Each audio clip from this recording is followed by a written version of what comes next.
భారత్ మధ్య ఎన్ని ఉద్రిక్తత పరిస్థితులు ఉన్నా సరే కొన్ని సార్లు ద్వైపాక్షిక సంబంధాలని గౌరవించాలి. అదేవిధంగా ఇప్పుడు బంగ్లాదేశ్ మనల్ని మొరపెట్టుకున్నందుకు ఒక 5,000 టన్నుల డీజిల్ని అయితే పంపించాం, మీరే మాకు రక్ష అన్న విధంగా. పైగా ద్వైపాక్షిక సంబంధాల్లో సంవత్సరానికి 1,80,000 టన్నుల దీన్ని పంపించాలి, ముడి చమురుని. అంటే ఆ ద్వైపాక్షిక సంబంధాల్లో పైప్ లైన్ కూడా వేయడం జరిగింది.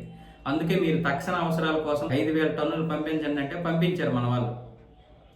మా భారతదేశం పంపించింది. ఇలా పంపించడం వల్ల మీకు కోపం రావచ్చు, అందులో అర్థం కూడా ఉంది. కానీ ద్వైపాక్షిక సంబంధాలు వేరుగా ఉంటాయి. మనం ఇక్కడ కూర్చొని మాట్లాడడమో లేకపోతే నా మాటలు విన్నంత ఈజీ కాదు అక్కడ. రెండు దేశాల మధ్య జరుగుతున్నటువంటి సంబంధాలు. ఈరోజు బంగ్లాదేశ్లో హిందువుల మీద జరుగుతున్నటువంటి దాడులు ఏవైతే ఉన్నాయో అవి మనకి 1-2 దాడులు కనిపించవచ్చు రోజుకి, కానీ ఆగినటువంటి దాడులు మనకు కనిపించవు. బంగ్లాదేశ్లో హిందువుల్ని ఇంకా ఊచకోత కోసేటటువంటి పరిస్థితుల్ని భారత ప్రభుత్వం ఏ విధంగా కట్టడి చేసిందన్న విషయం మనకు తెలియదు. కానీ ఏదో 1-2 అక్కడ సంఘటనలు జరుగుతాయి కదా, ఇప్పటికీ హిందువుల మీద దాడులు జరుగుతున్నాయి, ఆగడం లేదని, అవి మాత్రం కనిపిస్తాయి. కానీ ఆ ఆపినటువంటి విధానం మనకు కనిపించదు. మన విదేశాంగ విధానం ఏదైతే ఉందో అది ఆపుతున్నటువంటి దాడుల విషయంలో మనకు తెలియదు. అలాగే ఆపాలి అంటే కొన్ని విషయాల్లో మనం కూడా బంగ్లాదేశ్కి సపోర్ట్ చేయలేదు. బంగ్లాదేశ్ అని కాదు, ఏ దేశంకైనా సరే. సో ఆ యొక్క దీంతోనే మనం 5,000 టన్నుల చమురుని అయితే పంపించాం పైప్ లైన్ ద్వారా. దానికి అది ఏ మూలకి సరిపోలేదు.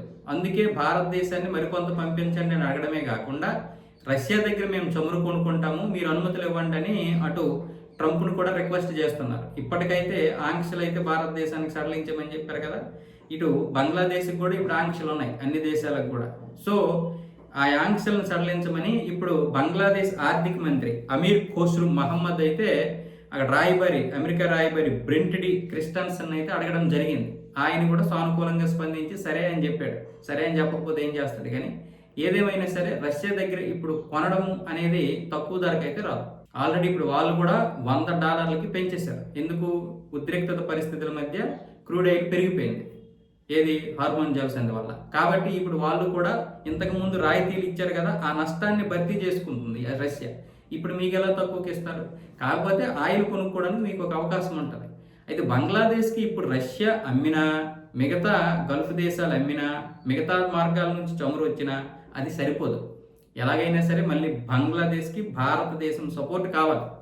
భారతదేశం సపోర్ట్ లేకుండా వెళ్ళదు. అందుకే మహమ్మద్ తారిక్ ఇప్పుడు మహమ్మద్ యూనస్లా కాకుండా ఈయనేమొచ్చేసి భారతదేశంతో మంచిగా ఉండడానికి ప్రయత్నాలు చేస్తున్నాడు. హిందువుల మీద ఏదైనా దాడులు జరిగితే కఠినమైనటువంటి చర్యలు తీసుకుంటామని మాట ఇచ్చాడు. అది మన విదేశాంగ విధానం, బలమైనటువంటి విదేశాంగ విధానం. నిన్న ఇరాన్ నుంచి మన యొక్క నౌకలు కదిలినప్పుడే తెలుసుకోవాలి. ప్రతి విషయాన్ని మనం ప్రతిదాన్ని కూడా నెగిటివ్గా చూస్తే మనం ఏం చేయలేం. బంగ్లాదేశ్కి ఎవడేమన్నాడు? అదే భారతదేశం కష్టాల్లో ఉంటే బంగ్లాదేశ్ ఇస్తుందా అంటే బంగ్లాదేశ్ నుంచి సహాయం కోరడమే మనం ఆ రోజు దౌర్భాగ్య పరిస్థితికి వెళ్ళిపోయినట్టు. ఆ పరిస్థితి రాకూడదని కోరుకుంటున్నాను. అలాగే అక్కడ ఉన్నటువంటి హిందువుల్ని కాపాడుకుంటూనే రేపు మరో 10-15 సంవత్సరాల తర్వాత సైనిక చర్య చేసి హిందువులకి సపరేట్గా ఒక భూభాగం కోసం కూడా ప్రయత్నాలు జరుగుతున్నాయి. అది ఈ రోజు రేపు చేస్తే అంతర్జాతీయ సమాజం ముందు చాలా పెద్ద దెబ్బ పడతాం మనం.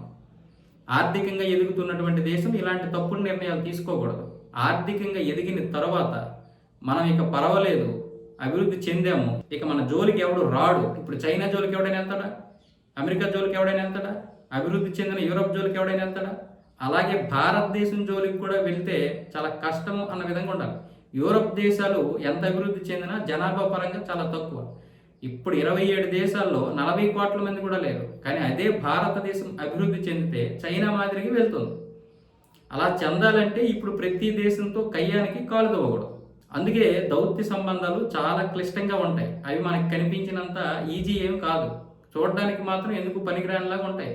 అక్కడ వ్యక్తులు కూడా ఏదో తూతు మంత్రంగా ఉన్నట్టు ఉంటారు. కానీ అది చాలా క్లిష్టమైనటువంటి సమస్యలు. అందుకే కేంద్ర ప్రభుత్వం 2047 నాటికి మనం అభివృద్ధి చెందిన దేశంగా ఎదగాలని ప్రయత్నాలు చేస్తుంది. ఆ తర్వాత ఏమైనా కావచ్చు, ఏం చేసినా సరే భారతదేశం జోలికి ఎవడు రాడు. ఇది కూడా హిందువుల కోసం 130 హిందువుల కోసం బంగ్లాదేశ్లో సైనిక చర్య జరపాలంటే ఎంత ఇది ఉండాలో ఆలోచించుకోండి. మన ఆర్థిక వ్యవస్థ మీద దెబ్బ పడకూడదు, అది మొట్టమొదట విధానం. అలాగే రేపు సరిహద్దుల్లో కూడా సమస్యలు పరిష్కరించాలి చైనాతో అన్నప్పుడు మనం ముందుకు వెళ్ళాల్సినటువంటి పరిస్థితిలో ముందుకు వెళ్ళిపోవాలి ఆర్థికంగా. ఇప్పుడు ప్రపంచంలో ఎవరైనా సరే ఆర్థికంగా ముందుకు వెళ్ళాలి. మన కుటుంబంలోనైనా సరే మనం ఆర్థికంగా ఉంటేనే మనకు విలువిస్తారు. ఒకవేళ మనం ఒక పెద్ద పదవిలో ఉండి డబ్బులు లేకపోతే ఎవడు దేకడు. మీరు అవన్నీ చూస్తున్నారు కదా. దేశం కూడా అంతే. ఆర్థికంగా ఎదిగిన తర్వాత మన జోలికి ఎవడో రాడు. మనం అప్పుడు ఈ చిన్న చిన్నవన్నీ కూడా చేసుకుంటూ పోవచ్చు. ఒక పీఓకే కావచ్చు, లేకపోతే ఒక బంగ్లాదేశ్ను ఈ యొక్క సైనిక చర్య కావచ్చు, చైనాతో ఉన్నటువంటి సరిహద్దు సమస్యలు కావచ్చు, సానుకూలంగా పరిష్కరించుకుంటే అప్పుడు అందరూ మన మాట వింటారు. అది మెయిన్ స్ట్రాటజీ. బీజేపీ చేయాలనుకుంటున్నది కూడా అదే. అందుకే నేనేమంటానంటే అలా గెలుస్తున్నారు, ఇలా గెలుస్తున్నారని కొంతమంది అంటుంటే వాళ్ళతో పాటు మనం కూడా ఎగురుతున్నాం. మన వాళ్ళు కూడా ఎగురుతున్నారు. ఎగరకండి. అవసరమైతే 20 సంవత్సరాల పాటు రాచరిక పాలన తీసుకొచ్చినా నష్టమేమీ లేదు.